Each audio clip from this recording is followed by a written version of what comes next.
melt your face off with this awesome. Give a round of applause for our Nick.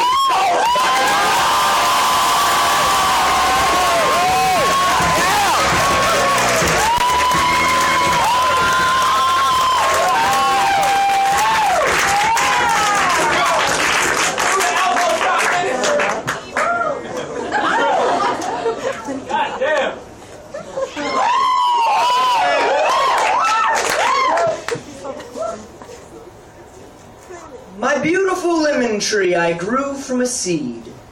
How big you have gotten. You were so little when you were a seed. And now you are so big. With such round and lovely lemons, so yellow, so dimpled. When they grow too big for your thin branches and roll their way out of this kitchen of mine, this kitchen of ours, ask them not to forget it. It is my favorite room in the house. And lemon tree, when you pick up to follow, please do think of me. I will think of you. Here, when my tongue is far too sweet and my hands far too empty, I will think of the quiet poem of your shape. Lemon tree, please bring a scarf with you.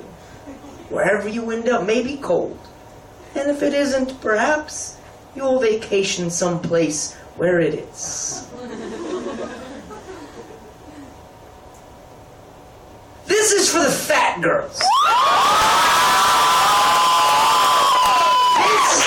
This is for the little brothers. This is for the schoolyard wimps and for the childhood bullies that tormented them, for the former prom queens and for the milk crate ball players, for the nighttime cereal eaters and for the retired elderly Walmart store front door greeters. Shake the dust.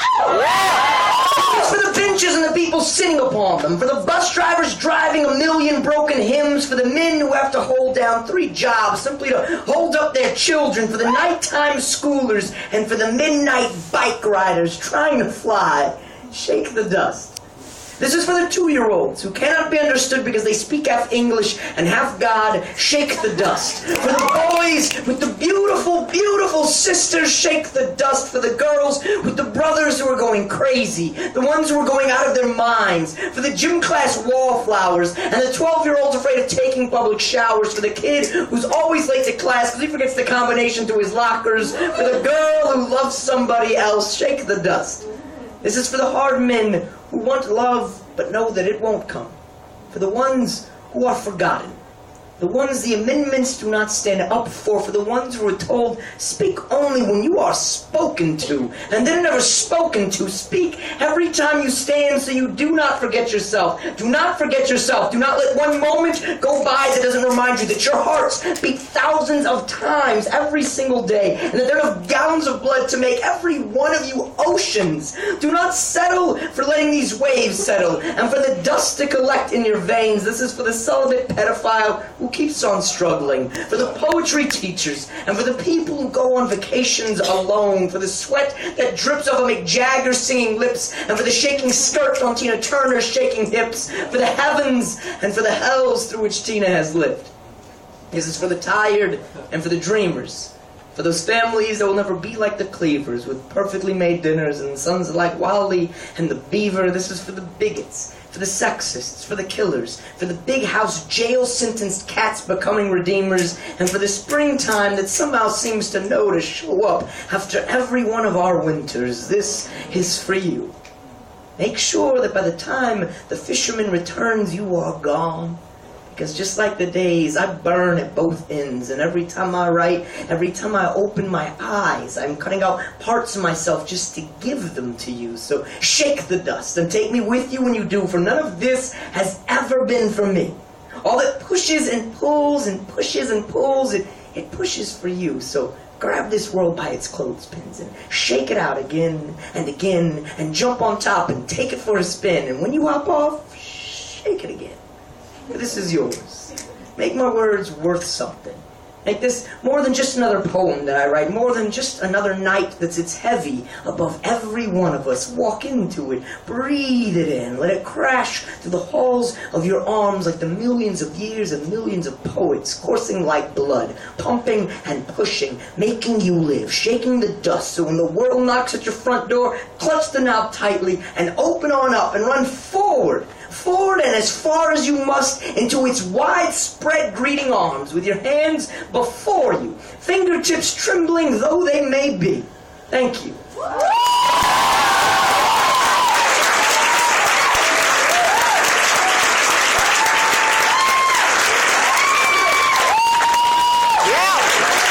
gonna try to keep my banter to a minimum because I feel selfish tonight and feel like sharing poems instead of talking to y'all. But when I do that poem, I sometimes think about when I was a kid. I loved Tina Turner. I had the biggest crush on Tina Turner. I remember being like 6 or 7 and seeing the music video for What's Love Got to Do With It. And for those of you that are too young to experience the watching of music videos on television,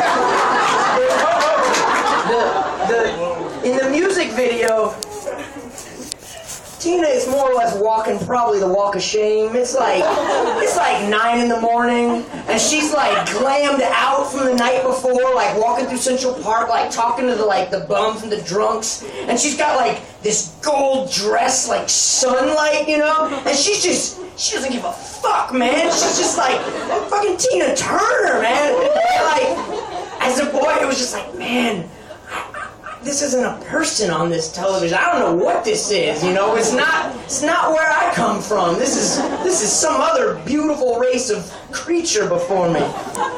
So I think about Tina Turner when I do that poem.